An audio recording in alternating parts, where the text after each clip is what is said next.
What's up guys? Girolamo Aloe here, founder of Finance Analytics. And today I want to talk about real estate bubbles. Just a quick introduction, a quick view, because I'm not here to give indication about where to buy real estate or not and so other things.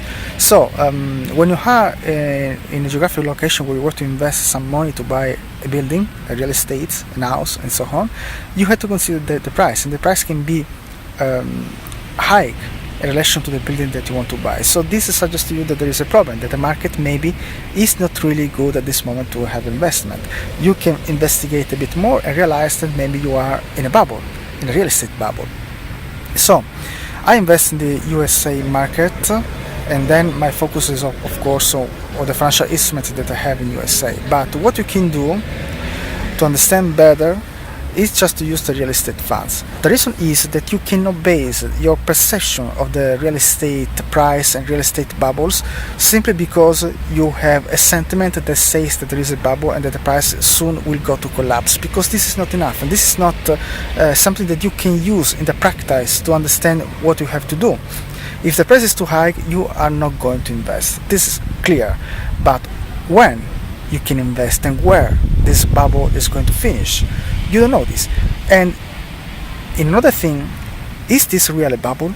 The price can be overextended but not in a bubble. So what can you use to understand better the market and so on? Simply you use the real estate funds. You go and add in your watch list some relevant real estate funds, and for example US market, you can take the SPDR trusts that are for the real estate market, so those ones that are for the real estate market, or even the iShares real estate if they are available. In any case, you can put some of them, the most relevant, in your watch list, and try to monitor occasionally. What you get is that the price is in a markup, because the real estate is a market that continues to grow. You just have to take a look at the stride of this markup, because the markup is made by segments, by wave that occur time by time, and this segment is what you need to understand. If the price is following this segment with the same stride, step by step they have the same stride, so this is okay, the price is advancing. But if this stride is changing, you see that the market is having a concrete changing, and then you can start to monitor the market to understand what's going to happen. So this is one of the views that you can have in the market. But the other thing is understanding when the price is highly overextended. If the price is becoming concretely overextended, it is developing an overbought condition, and this can tend to become climatic. And the climatic point just begins a trading area. So the other thing that you can see in the real estate trusts ETF is just to see if the price is continuing to advancing or if this is going to develop a trading area.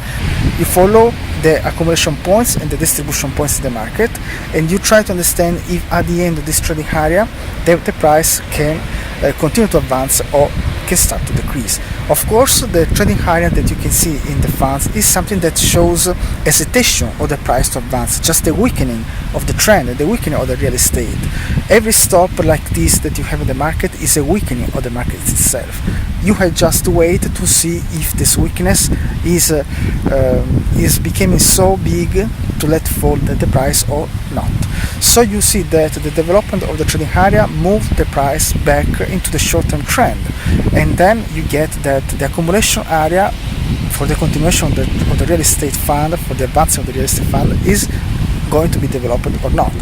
And then you have to monitor these points, and these points are really interesting. So you have understanding the real estate market using the real estate ETF, just to see if there is a real bubble and if this bubble is going to have an end. The markup is having just these segments, and the segmentation of the markup can just shows that the price is having correction in the bullish trend. But when the price became too much overextended, and then you get in this case a climatic point, this begins a trading area, and the trading area that you have is what you have to monitor, because this can define a bubble.